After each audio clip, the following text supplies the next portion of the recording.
Alright, welcome back, Soul Family. I took yesterday off because it was day 4 of my fast, and I just needed a rest and relax day, and I was listening to my body. So, I think we need to listen more to our bodies because I had wrapped up the book on yerba mate, which I hope you made use of, and I hope you really investigate more on it. I got my yerba mate in here. I drank two waters. I drank 2 liters of water. So now I'll be drinking yerba mate. But see, yerba dehydrates you. So what happened was I was drinking yerba till I went to bed. And I learned a lesson. I need to um, have probably half a liter of water after yerba before bed because I woke up this morning and I was so dehydrated that my throat is literally itchy. And the only thing that's from yerba because it makes you drink a lot of water. Just side note. Side note. Anyways, so we're gonna get back to it with the art of fasting. I've rolled into day 5. What did I notice? I have a little friend that came out, but that makes sense when you're detoxifying. Stuff's didn't come out, so I got a little pimple. Damn it. Oh well. It's been a long time since that's happened. But yeah, detoxifying. And then what else can I say? On the evening of day 3, I cheated and I had some popcorn. And I've been feeling guilty ever since. But I remember with Weight Watchers, they always said you can have unlimited popcorn. Every diet says you can have unlimited popcorn, but that wasn't the point. The point was is about sacrificing, and I gave in to that temptation. So I said to Jake, "No more popcorn." But I'm not going to reset it back to day 1. I'm just admitting that I had some popcorn in the evening of day 3. Anyway, so we're rolling into day 5. We're in midday. I feel good. Yep, I do. And I'm really glad I took yesterday off. You need to know when to do that. Like how to listen to your body. Okay, so let's get into it. We had finished off with pardon me. My throat is very sore. We had finished off with the exhibition or stunt fast. So here we go. There have been a number of fasters who are more or less professional fasters, lasting largely for show and making money out of the process. These have fasted publicly and have charged admission to the public to get in to see them, like a sideshow, a circus. Of such were Suki and Merlati, 2 Italian exhibition fasteners in Jacques. Jacques fasted 42 days in London in 1890 and 50 days in the same city in 1891. Wow. Wow.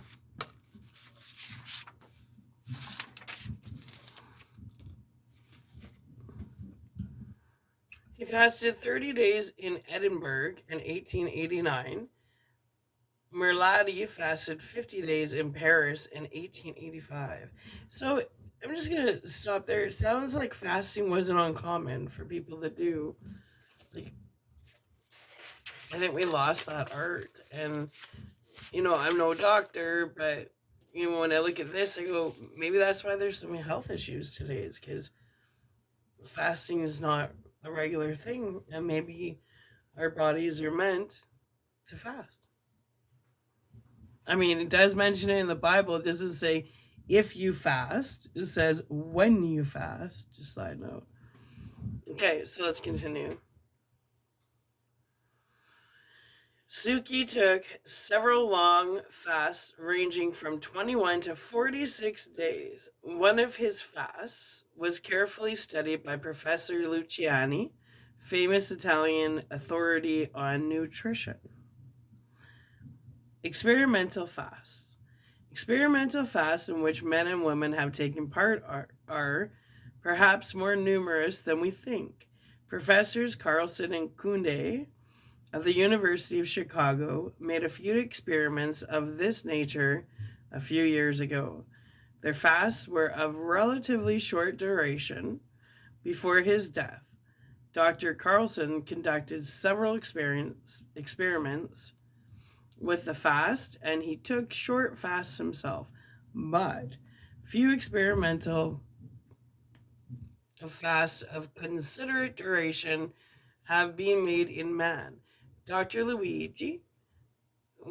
Luciani, professor of psychology in the University of Rome, studied a 30 days fast undergone by Suki in 1889. Dr. Pashutin, Pashutin,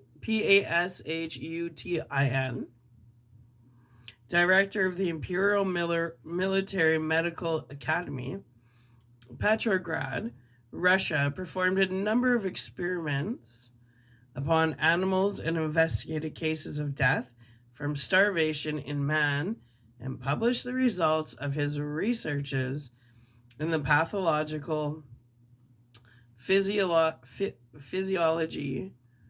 of a Nation. In a Nation. Dr. Francis Gano Benedict of the Carnegie Institute at Roxbury, Massachusetts, published a book some years ago entitled The Metabolism of Inanition. In spite of the care observed in the conduct of his fasting experiments and the skill with which the various tests and measurements were carried out, very few decisive results came from these experiments, for they were based on short fasts, the longest one of 7 days having been that of the hypochondriac,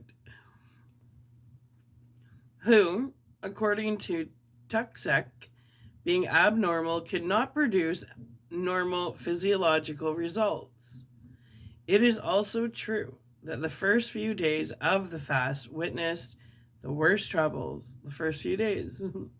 Well, I feel I'm on day 5, but I noticed a lot of water retention go down, which is nice. Anyway, the longest. Sorry, let's get back to hypochondriac, who, according to Tuskik, being abnormal, could not produce normal physiological results. It is also true that the first few days of the fast witnessed the worst troubles, so that the results of these short fasts were very misleading. Yeah, I can imagine. Or as professor, like how I felt this morning, like with my throat all sore, but I'm not even hungry, like, but yeah, but I feel good now. Yeah, yesterday I needed rest. I was tired. Anyway, and that would be the point, because it was day 4 where you go, oh, I just have to eat something.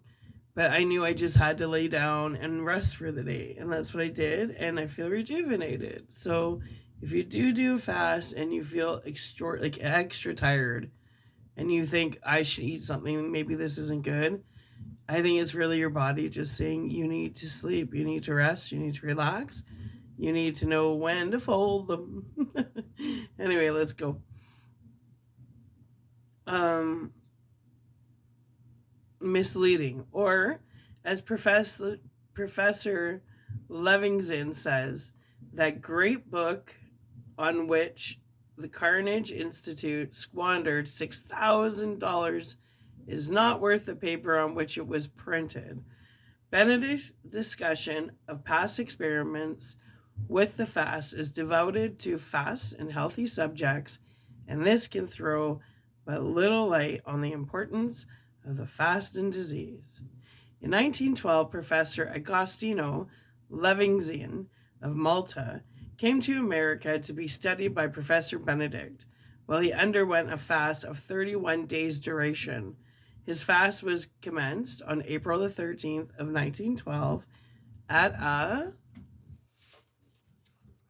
weight of less than 2 pounds over 132 pounds. Normal weight, according to the Yale University measurements. My height being 5 feet 6 and 1.5 inches. Levinson thinks that this is an important point in every fast. He points out that professional fasters, like hibernating animals, generally overeat before they start fasting and accumulate a good store of fat and other reserves. No, I have more than enough reserves. Thank you very much. Anyway, he thinks that due to the fact that the long fasts previously studied were of the duration of a disposed tissue and not of the whole body, he attempted to avoid this mistake by starting his fast at normal body weight. It was his opinion that the length of the fast was of no importance if it is not started from normal body weight. He was of the opinion that man can lose 60% of his normal body weight without any risk of death or damage to his health. He says that the greatest part of the normal body weight is also a storage of food. At the outset of my fast, my exact weight was a shade over 133.5 pounds, 60.6 kilograms. At the conclusion of this 31 days of my fast, I weighed barely 104.5 pounds, 47.4 kilograms, a total loss of 21 pounds during the fast. Throughout the fast, tests were taken of my pulse rate, blood pressure, respiratory rate, respiration volume, blood examination, anthropometrical measurements, urine analysis, and growth of hair, not to mention innumerable other observations of my mental and physical conditions from day to day. Not me, I just got on the fast, but I'm not, a university experiment, well, that I know of. But anyway, I didn't even weigh myself. That's not why I'm doing it. I'm doing it for a purpose, and I'm on a mission. Well, let's continue. Fasting when eating is impossible. There are pathological conditions under which eating is impossible. Such conditions as cancer of the stomach, destruction of the stomach by acids and by other causes, renders it no longer possible to take food. Persons in this condition often go for extended periods without food before they finally die. A few such cases will be mentioned in the text as we proceed with our studies.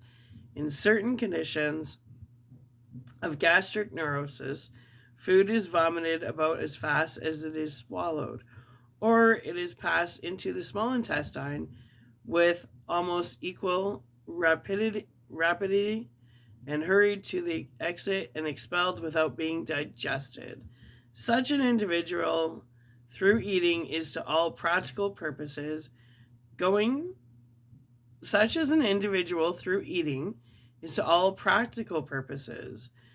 without food.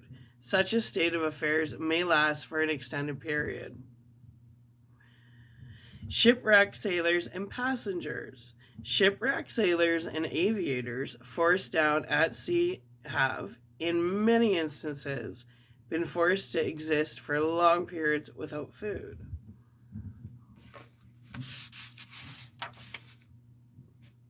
And often without water. Many have survived long periods without food under the many severe conditions that the sea offers. During the recent war, many instances of this nature received much publicity. In my debut as a literacy person, Mark Twain seriously, in this instance, records some of his experiences with and observations of fasting. He says, A little starvation can really do more for the average sick man than can the best of medicines and the best of doctors. I do not mean a restricted diet. I mean total abstinence from food for a, for 1 or 2 days. I speak from experience. Starvation has been my cold and fever doctor for 15 years. Oh, yeah, I agree. And has accomplished a cure in all instances. The third mate told me in Honolulu that the porridge, Portyghe,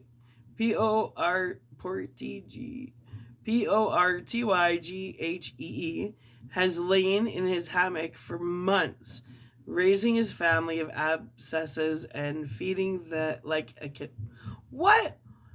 Let me reread that. The third mate told me in Honolulu that the Portyghe, whatever, had lain in his hammock for months, raising his family of absences and feeding like a cannibal. Well, we have seen that in spite of dreadful weather, deprivation of sleep, scorching, drenching, and all manner of miseries, 13 days of starvation wonderfully recovered him. There were 4 sailors down sick when the ship was burned. 25 days of pitiless starvation had followed, and now we have this curious record. All men are healthy and strong, even the ones that were down sick and well, except for poor Peter. When I wrote an article some months ago urging temporary absence from food as a remedy for an inactive appetite and for disease, I was accustomed of jesting, but I was in earnest. We are all wonderfully well and strong, comparatively speaking. On this day, the starvation regime drew his belt a couple of buckle holes tighter, and the bread ration was reduced from the usual piece of cracker the size of the silver dollar to the half of that. And one meal was abolished from the daily 3. This will weaken the men physically, but if there are any diseases of the ordinary sort left in them, they will disappear. That's super cool. Entombed miners. Frequently, when there are mine cave ins, one or more miners are entombed for shorter or longer periods, during which time they are without food and often without water. Their survival until they can be rescued depends upon food, but upon air. Not upon food, but upon air. In the oxygen supply is exhausted before rescuers if the oxygen supply, God, I need my glasses. This is really small writing. If the oxygen supply is exhausted before rescuers reach them, they perish. Otherwise, they survive days without food. The entombed miner is like the animal buried for days and weeks under a snowdrift. He's able to go for prolonged periods without food and survive. Just are these animals. Fasting and illness.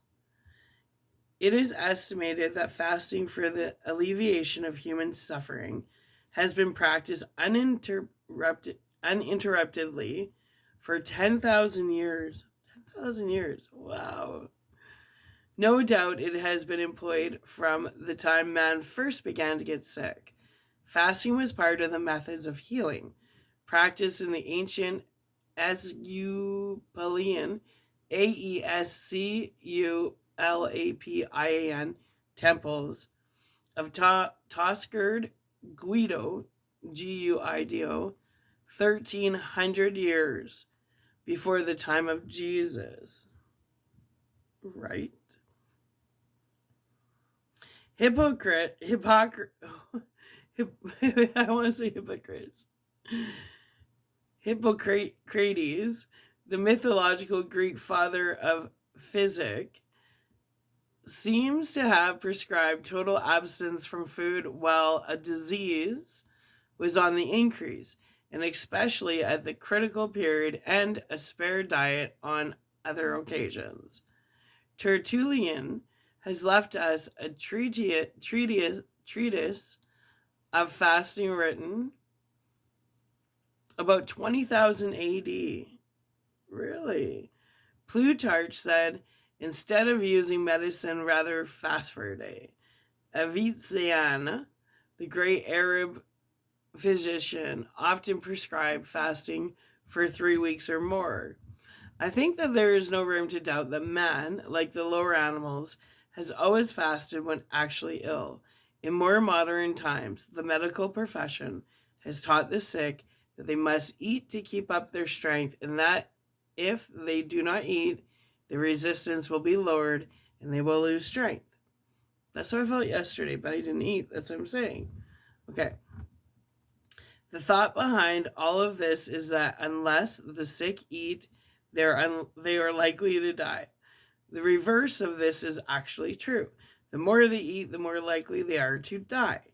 In his Eating for Strength, M.L. Holbrook, an outstanding hygienist of the last century, says, fasting is no cunning trick or priestcraft, but the most powerful and safest of all medicines. When animals are sick, they refuse food. Only when they are well, and not before, will they resume eating. It is as natural as normal for man to refuse food when sick as for animals to do so. His natural repulsion to food is a safe guide to not eating. The aversions and dislikes of the sick, especially to food, noise, motion, light, close air, etc., are not to be lightly dismissed. They express protective measures of the sick body. Famine and war. War and famine, whether the famine has been produced by drought, insect pests, floods, tornadoes, earthquakes, freezes, snow, etc., have frequently deprived whole populations of food for extended periods, so that they have been forced to fast. In many of these instances, they have had limited food supplies, but in others, no food has been available for long periods. The ability of man to fast, even for long periods, proves to be, as with the lower animals, an important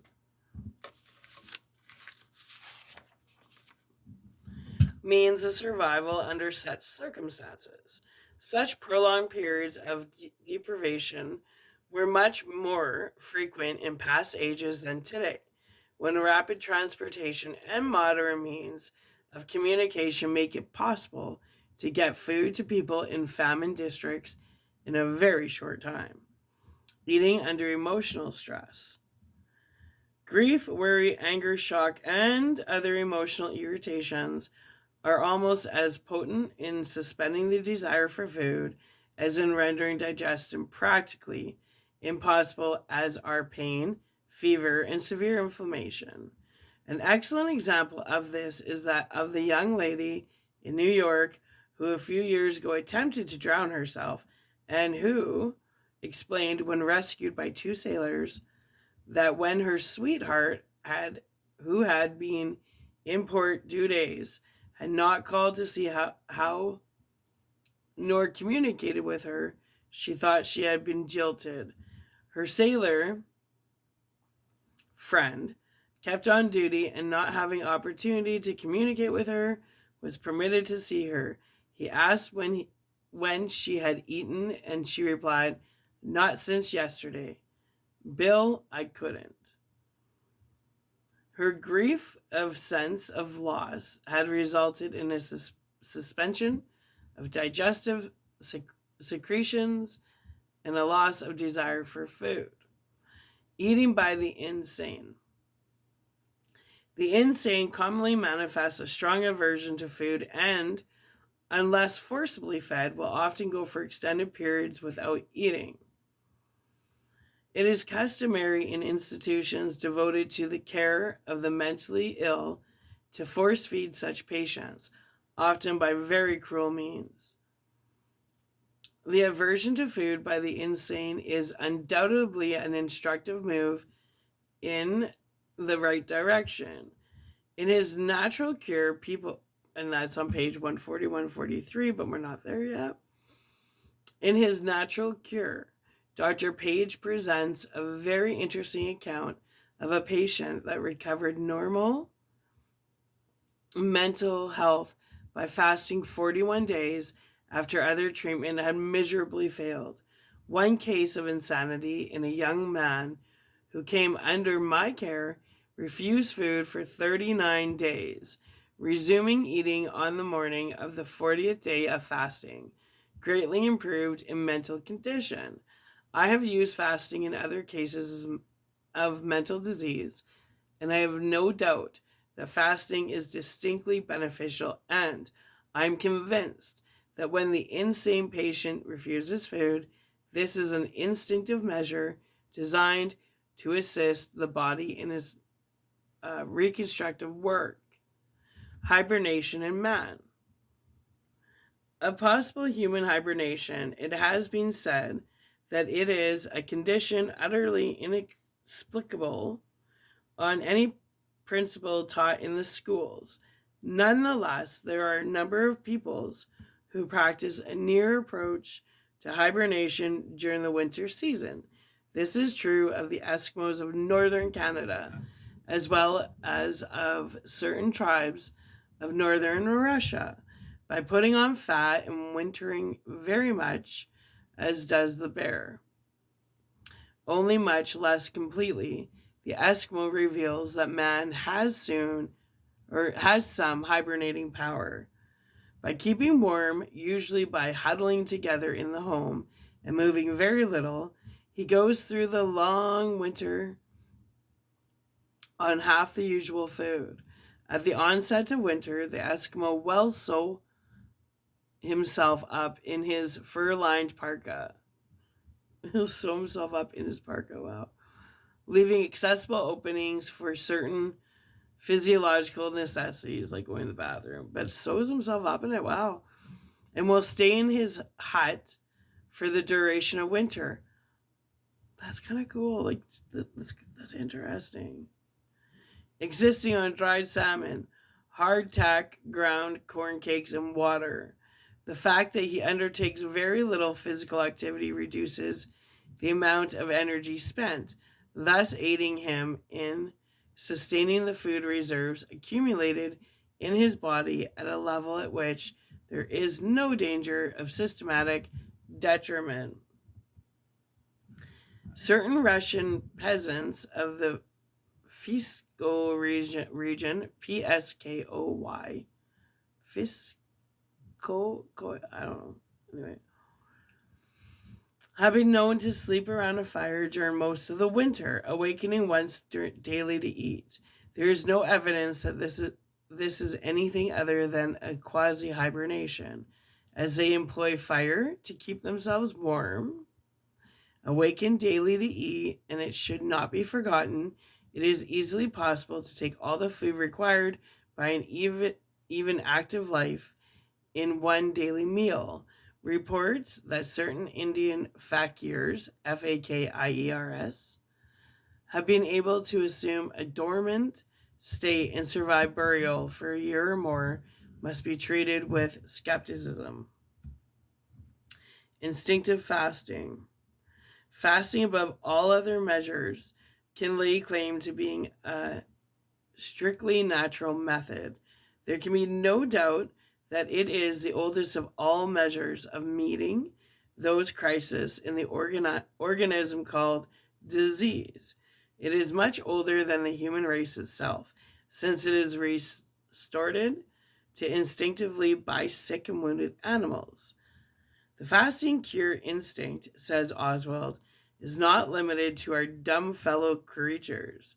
It is common experience that pain, fevers, gastric congestions, and even mental afflictions take away the appetite, and only unwise nurses will try to thwart the purpose of nature to this respect.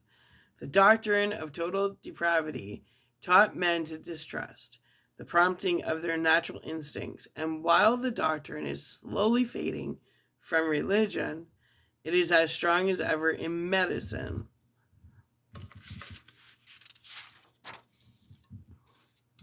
The promptings of instinct are ignored, and the sick are stuffed with good nourishing food to keep up their strength. There is a very general concurrence of opinion, says Jennings, that the aversion of food that characterizes all cases of acute disease, which is fully in proportion to the severity of the assumptions, is one of nature's blunders that require the intervention of art and hence enforce feeding regardless of aversion. Dr. Shue declared, abstinence is by far too much feared in the treatment of disease generally.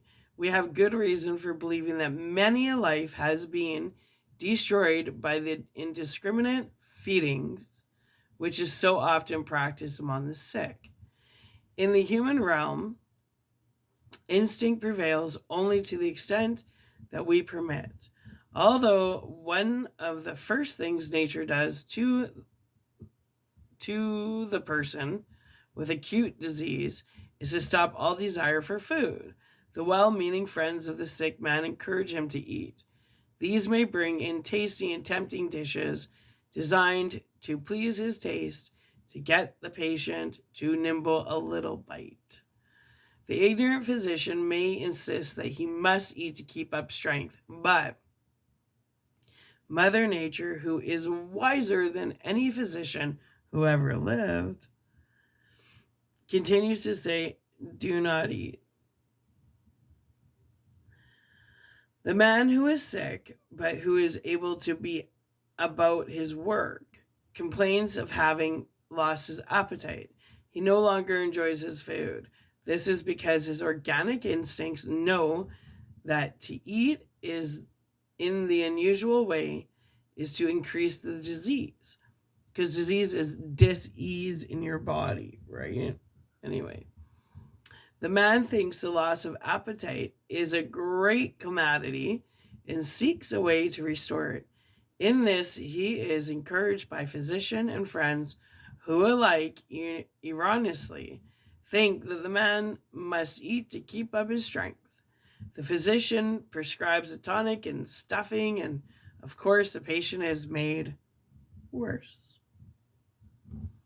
Long fasting in man. In the preceding chapter, it is shown that animals may go without food for prolonged periods without damage to their bodies or to individual organs. The objection is often raised that while some animals may do this, man cannot. For there are still those who would place man outside of the uniformities of nature and make him an exception. Nonetheless, the facts prove that man may go for long periods without food, not alone without injury to himself, but with positive results. Old mistakes are repeated year after year in reference works, so that the public is at its all-time misfortune. Let's try this again. Old mistakes are repeated year after year in reference works, so that the public is at all times misinformed. The New Standard Encyclopedia in 1931 says, generally death occurs after 8 days of deprivation of food. This encyclopedia mentions the 15 men survivors of the frigate Medusa, 1876, who were 13 days on an open raft without food, and also a case instanced by Bernard, which was sustained on water alone for 63 days. Suki's 40 days fast is also mentioned. No mention is made of fasting as a hygienic or remedical measure, and not a single scientific and up-to-date book on fasting is included in the biography. Until the 1921 revisions of that work were made, the Encyclopedia Britannica and similar works carried articles on inundation and fasting, stating over the signatures of eminent medical authorities that from 10 to 14 days marked that extreme limit which the human body can endure without food. Thousands of fasts of much longer duration, even up to 70 and 90 days, have been recorded, but the medical profession and scientists give no attention to them. The authorities gave up their false notions only after the McSweeney hunger strike forced them to do so. That common sense may be strayed against the demonstrated facts of experiment and experience, and that men who pose as scientists may deny what may be known about the body because it does not seem to them to harmonize with what they think they now know about the body is amazing proof that they have been ignorant bigots and that they are not all dead. Let's reread that one. I like that sentence. The whole paragraph's a sentence. Well, let's just reread it. Common sense may still be arrayed against the demonstrated facts of experiment and experience, and that men who pose as scientists may deny what may be known about the body because it does not seem to harmonize with what they think they know about the body is amazing proof that they have been ignorant bigots and that they are not all dead. Well, that was interesting. Sinclair says he talked with a well-known and successful physician who refused point blank to believe that a human being could live for more than 5 days without any sort of nutriment. There was no use talking to him about it. It was a physiological impossibility. He refused to investigate the evidence offered that it could be done. Bigotry we have with us always. Men who form their opinions in advance of investigation and then refuse to investigate. Let's reread that. He refused to investigate the evidence offered that it could be done. Bigotry we have with us always. Men who form their opinions in advance of investigation and then refuse to investigate. Is that a terminology for stupidity, arrogance, ego problems? I think so.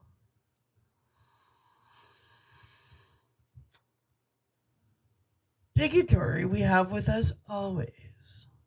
Men who form their opinions in advance of investigation and then refuse to investigate, lest they have their opinions swept away, are all too common. I didn't read it, I'm just reading. The American People's Encyclopedia says that the survival time of acute starvation, complete absence from all food save water, in 40 days in men. It says that in individual men, The survival time, as determined in laboratory starvation experiments, ranges from 17 to 76 days. It is not likely that any such laboratory experiments have ever been made. One thing we may be certain of, namely, is that the survival times given are not accurate. A baby may survive more than 17 days of fasting.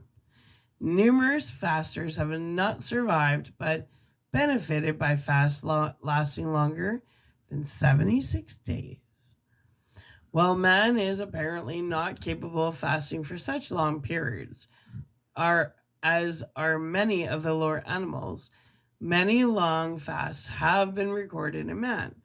Modern science is said to be very skeptical of these reported long fasts, but modern science, despite its proud broadcasting of its experimental methods and its readiness to investigate, is not willing to investigate fasting. If any of the nitwits who are called scientists really desire to observe and study long fasts at first hand, there's a concept, it may be easily arranged. There is no excuse for either doubt or incredulity when knowledge may be had. Not fitting your agenda, hey boys. Well, in this connection, it should be noticed that the so-called authorities took well upon the reported fast of 65 days underwent by Marion Crabtree of Savannah, Illinois in 1911 at the age of 101, because they say old people need much less energy than younger ones. Accordingly, they say old people would be the best of all people to take long fasts. Many reports are on record of people fasting for many years. These fasts never took place and may all be set down as frauds. Although most of these fasts have been in women, there is one instance of a man who reported to have lived for an incredibly long time without food. This man, Hermolus, Hermolus, is reported to have lived for 40 years on the odors of flowers and the assistance of the saints without taking a morsel of food. 40 years, holy man. Then there is the famous case of Mary J. Fancher of Brooklyn, New York, who was reported to have fasted for 13 years, beginning in 1866. Clergymen, physicians, and many famous figures visited her in 1866. A New York magistrate reported that this fast had not affected her health at all. Among the reported long fasts that never took place was that of Anne Moore, the Staffordshire wonder, who was reported to have gone without food for more than 2 years. Skeptical physicians proposed a test to which she readily consented. The test lasted 13 days and was successful. Still skeptical, the physicians proposed a more stringent test to which she assented. After 9 days of actually fasting, she gave up and confessed that in her previous fasts, food had been smuggled into her. That's funny. At least she admitted to it. I admitted to my popcorn the other night. Miss Maria D. Conceitas, Conceicas,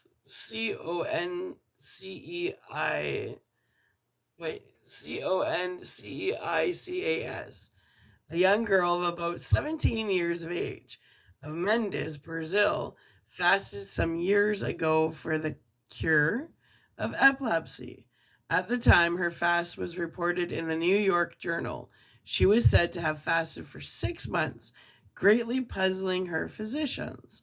Her fast continued for some time thereafter. After 6 months without food, a medical examination showed pulse, temperature, and respiration normal, complete vacuity of the bowels, all organs perfect, repugnance to all kinds of food. How long? 6 months. Oh. At one time, previous to this, she is reported to have fasted for 2 months. A 2 months fast is entirely possible, but I have doubts about her fast of more than 6 months, despite the medical report. Even 2 months is a long time. In the mid 19th century, Louise Latine claimed that she had neither eaten nor drank nor slept for 4 years. Nor slept? Oh, well, I guess maybe it's not my story. Her story was attested to by 5 physicians. Religious folks thought that she was a miracle. Other physicians were skeptical and pointed out that she was subject to paroxysms, paroxysms,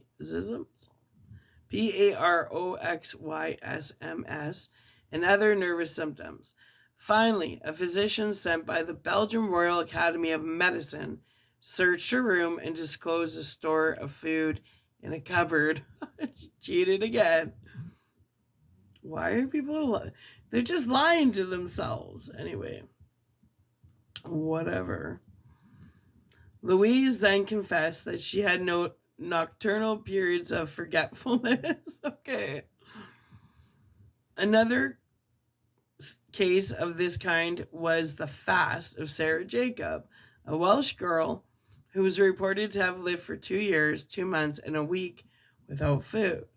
Under test conditions, she died in 80 days. Her speedy death of starvation, it is said, would seem to indicate that she had actually been fasting previous to the test, but not for more than 2 years. Oh.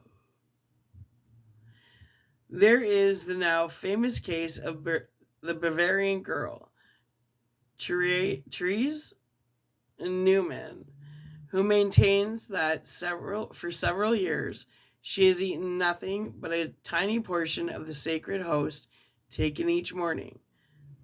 The tiny portion would be but a fragment of this.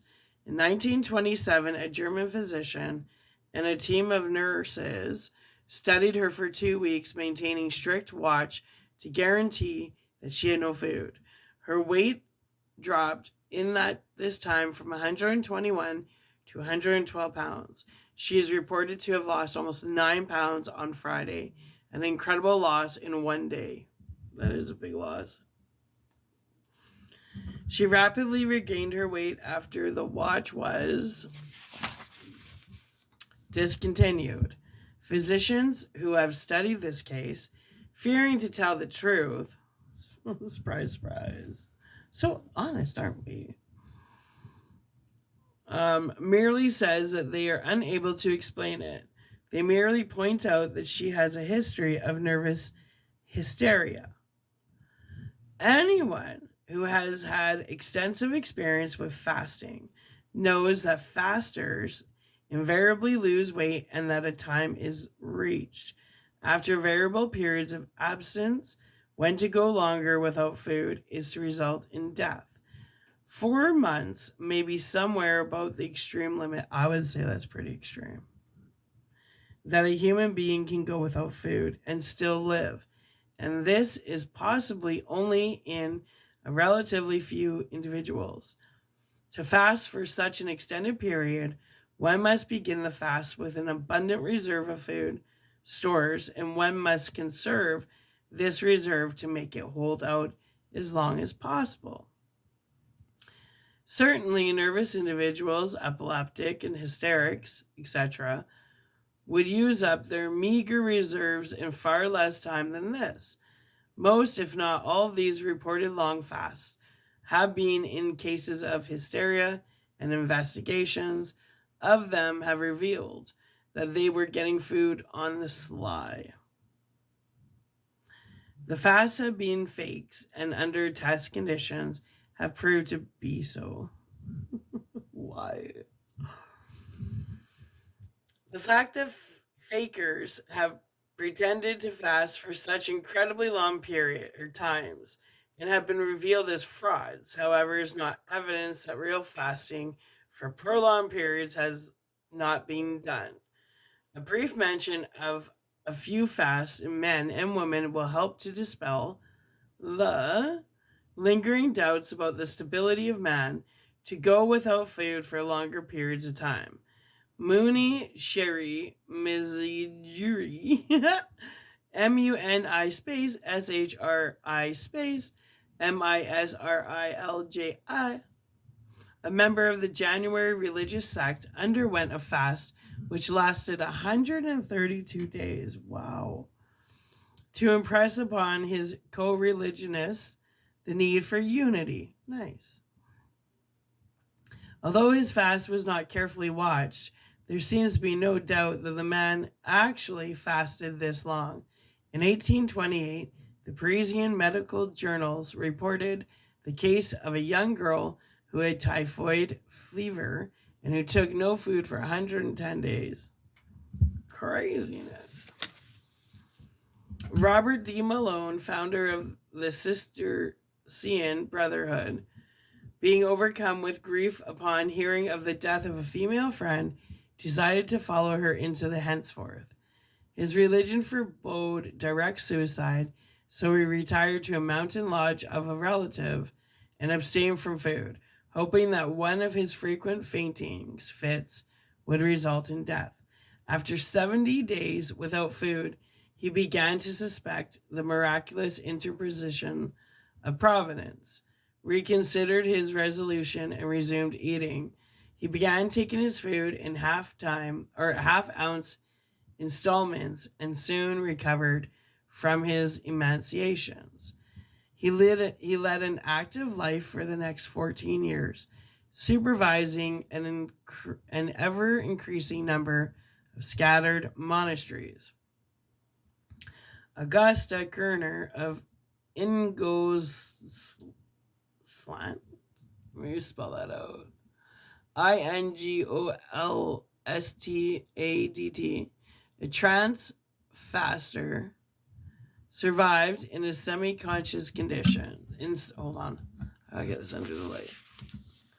Survived in semi-conscious conditions.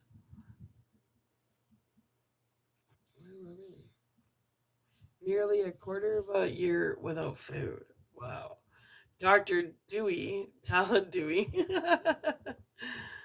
tells of two children of about 4 years, one of them his patient, whose stomachs were destroyed by drinking a solution of caustic potash.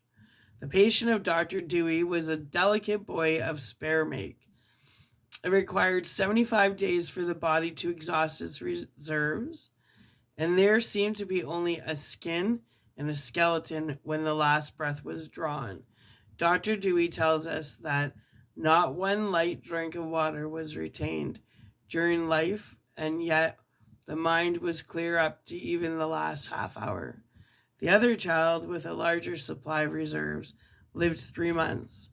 Dr. Hazard tells us of an emaciated patient who had been bedridden for years because of chronic functional disease, the muscles being greatly wasted from lack of use, who fasted a total of 118 days and out of a period of 140 days with practically complete recovery of health, and as a result. Mr. McFadden had one man to fast for 90 days in his institution, while the McSweeney hunger strike was in progress. I heard Dr. Lindenhart tell of one man who fasted 70 days in his institution. The longest fast I have ever personally conducted up to the present writing was one of 90 days. That's 3 months. Long fasts in men and women have been numerous. Literally, thousands of them have gone beyond 40 days. some of them going beyond 100 days. The hunger strike of McSweeney, Lord Mayor of Cork, Mayor of Cork, and his companions attracted a goodly amount of attention in 1920. 9 of these strikers kept up their fast for 94 days and then returned to eating and to health and strength. Although these men fasted longer than did McSweeney, they all recuperated rapidly after their return to normal feeding and are reported to have acquired a condition of body superior to that existing before the fast. On the 47th day of his fast, McSweeney's sister addressed a letter to Cardinal Bourne in which she said, "Those of us who have been watching him through all these weary days have come to the inevitable conclusion that he has been supernaturally sustained in his struggles." Archbishop Mannix of Australia said of him, "I find him to be a veritable miracle." Interesting. Okay, I wonder. Oh, we'll end up going on. There's only like 6 more pages. Okay. Cape Town, South Africa, January the 31st. Authentic reports from Salisbury, South Rhodesia, said that Mrs. A.G. Walker, a noted Rhodesian singer, had been fasting for 101 days, during which time she has consumed only 2 or 3 pints of cold and hot water daily. Last October, Mrs. Walker weighed 232 pounds, so she decided to fast. She lost 63 pounds. She says that she is in perfect health, goes out to parties, and carries on with her public singing. She fasted for how long? It doesn't say. At noon, October the 31st, 1932, an English businessman aged 53 years old of Leeds, London, who refuses to permit his name to be published, but who freely discussed his fast with reporters, began a fast under the direction of Mr. John W. Armstrong, who, though not a doctor of any school, has conducted hundreds of fasts and has been very successful in his work. The man received nothing but water until 6:30 p.m. on February the 8th of 1933, when he was given the juice of 1 orange. Therefore, he received nothing but water until noon on February the 9th. He weighed 191 pounds, 13 ST 9 pounds. I don't know, 13 ST, 9 pounds. At the beginning of the fast, 132 pounds, 9 Street, 6 pounds. At the end of 50 days of fasting, 102 pounds. I'm just going to say Street. 7 Street, 4 pounds. At the close of 101 days without food, a loss of 89 pounds. It's like a third of a year. Well, a little bit under a third of a year. Crazy. All right. Before going on the fast, the patient was blind, cataracts in both eyes, had no sense of smell, and hardening of the arteries and heart trouble. He had previously been treated with iodine, aspirin, atropine, and other drugs. On August, before commencing the fast, he was unable to tell night from day. Mr. Armstrong reported that by the 56th day of the fast, the cataracts had ceased to exist, and the patient was able to see a little. Therefore, sight improved gradually until vision again became normal. His sense of smell returned, heart improved, and arteries became better. To newspaper reporters who interviewed the patient on the last day of the fast, the patient stated, I was on my last legs. Nothing did me any good, and I tried fasting as a last resort. I would have tried anything in the hope of getting better again. I started the fast as an experiment for 10 days. Then as I seemed a little better, I went on from day to day. That's what I was saying. I want to try and do 12 days, but depending how I feel, if I feel good, I might continue on. We'll see. I stopped at 101 days, but I could have gone on for another 10 days or so easily if I had wished. I found it's like any other thing you quit.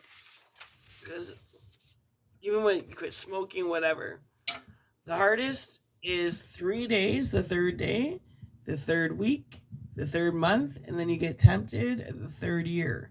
So it was on day 3 I had the popcorn, right? So then I'm assuming that means it would probably be a lot different for the next 2 weeks, because 3 days, 3 weeks, 3 months. But I'm going to do that experiment, just mental note. Anyway, he said it is easy to fast after the first fortnight.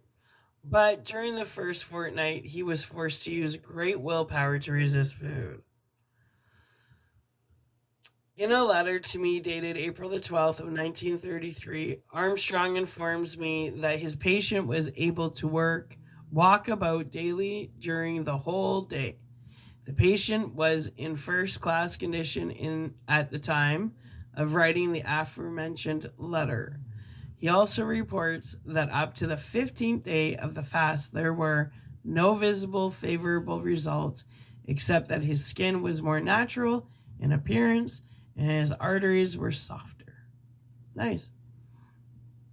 Well, we don't want hardened arteries, right? That causes heart problems. Well, anyways.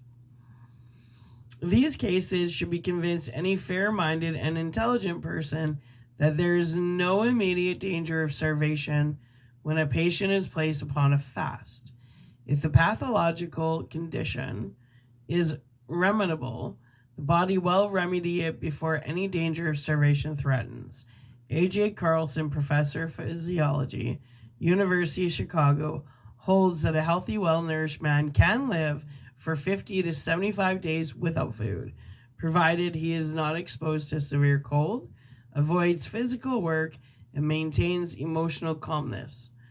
His maximum period of 75 days has been surpassed several times. Luciani found that Suki lost 19% in weight during his 30 days fast and was otherwise in good health, with a gradually lowering rate of daily loss of weight as the fast progresses. It would probably have required another 50 days for Suki to have lost the 40% of his weight that some physiologists have considered the limit of safety. Terence McSweeney died after 78 days of fasting on September the 14th of 1929. Jatindranath Das, arrested along with 15 others in the Lahore conspiracy. Lahore, Lahore, conspiracy, died after 61 days without food, a hunger strike. Assuming that the conditions surrounding the two of these men was not greatly different, the difference in time required for these two men to reach the end was due to the difference in the amounts of stored food reserves each carried. Pashutin, Pashutin, records the case of a criminal who died on the 64th day of a hunger strike and says of the case, it indicates that in a man there are no less reserves than in animals. The amount of reserves carried by man varies in individual cases and thus is the biggest determining factor in deciding how long one may safely go without food.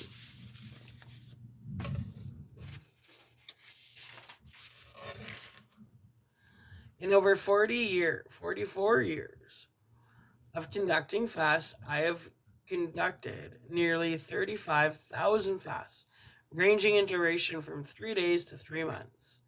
I have conducted about 6 fasts that have gone 60 or more days, one of 68 days and one of 90 days. I have literally hundreds of fasts that have lasted from 40 to 50 and more days, and one of 72 days. The statement has been made by certain religious authorities in discussion of religious fasts that the ancients could withstand fasting better than men of today. Such statements have been made based on ignorance. There is no reason why the American of today cannot fast as long and with as much benefit as could the ancient Romans, Greeks, or Hebrews. There is no physiological, biological, or other evidence that nature favored those ancient peoples more than she has us. They were not better constructed than are we. A few years ago, a mountaineer preacher, Jackson Whitlow, of Stooping Oak, Tennessee, went upon a fast, which he said that had been ordered by Jehovah, who told him to eat nothing until further orders. He went for 41 days without food, and then, having received instructions from on high to terminate the fast, broke it. Shortly before this time, a report came from India of a fast, also undertaken from religious motives, of 132 days, which, so the news accounts say, was apparently honestly undergone. A Russian medical volunteer is reported to have fasted for 60 days to provide the profession with useful biological information. Although there is little skepticism of the reality of that 132 days fast undergone by Muni's Shuri M-I oh jeez Misralalji, a member of the Jain religious sect. There is no undeniable proof that he actually fasted this long. Numerous fasts of variable durations are on record, in which the fasters died, most of them in medical hands.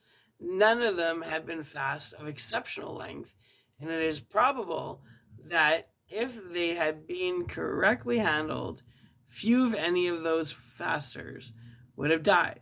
It is generally assumed by popular or newspaper writers on fasting that if a fast has not been observed by a medical man, its duration is not scientifically established. I have, for example, considered fasts for over 40 years, and I have had most of my I have, for an example, conducted fasts for over 40 years, and I have had most of my fasting patients under my direct supervision in institutional care. When I state that a certain man fasted for 40 or 50 days, I know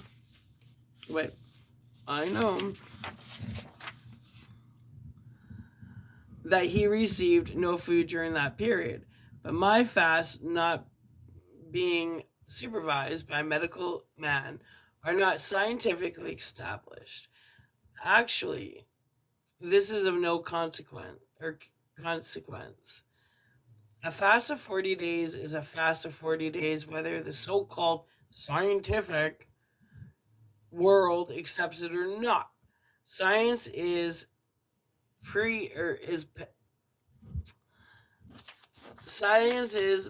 pedantic, pedantic, arrogant, esoteric, and often insane.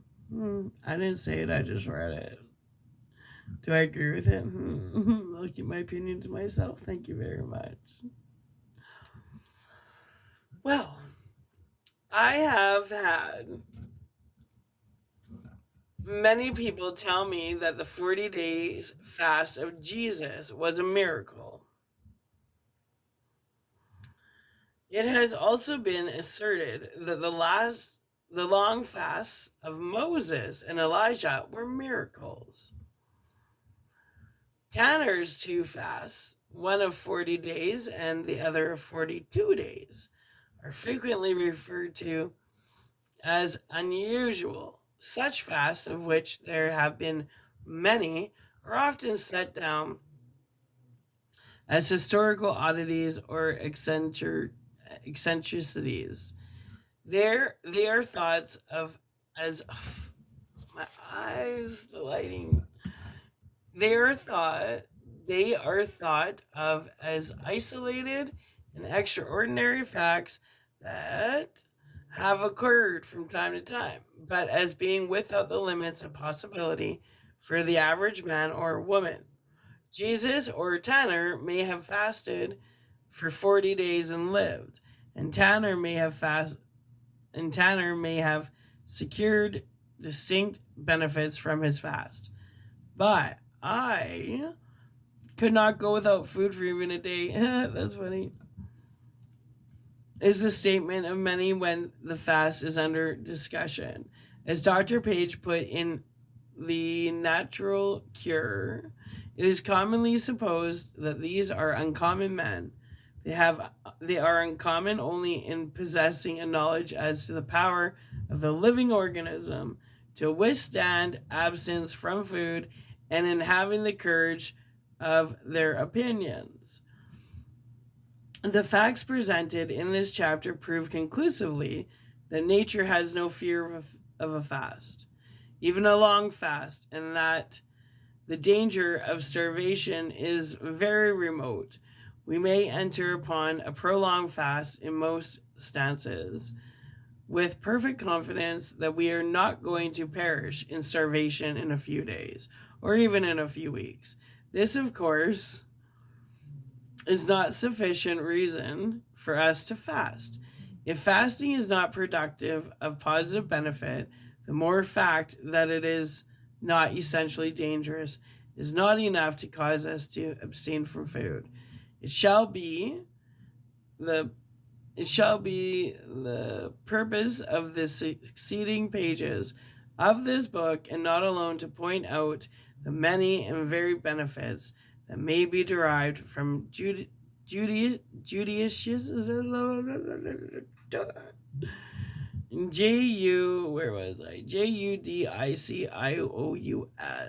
fasting, but how the fast to secure maximum benefits. Fasting, ability, and survival. From the foregoing parts of this chapter, it will be seen the fasting in man is practiced under about as wide a variety of circumstances as among the lower orders of life, and for about as many purposes of adjustment and survival. Fasting is a vitally important part of man's life, and until modern times, as I was saying, when did this stop is a usual thing. Until modern times, when we have made a fetish of eating gluttony, and have developed a ridiculous fear of going without food, even for a day, has played a major role in many of his activities. It is very obvious that the ability to go for prolonged periods without food is as important a means of survival under many conditions in the life of man as it is in the lower animals. It is quite probable that primitive man was forced even more often than modern man to rely upon the ability to order to survive periods of food scarcity.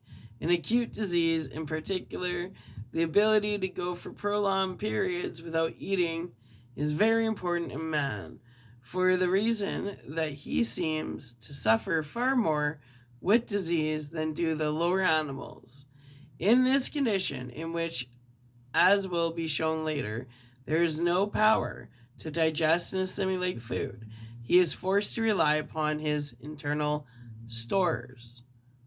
If man can fast, this is because he, like the lower forms of life, carries within him a store of reserve food that may be utilized in cases of emergency or when raw materials are not available.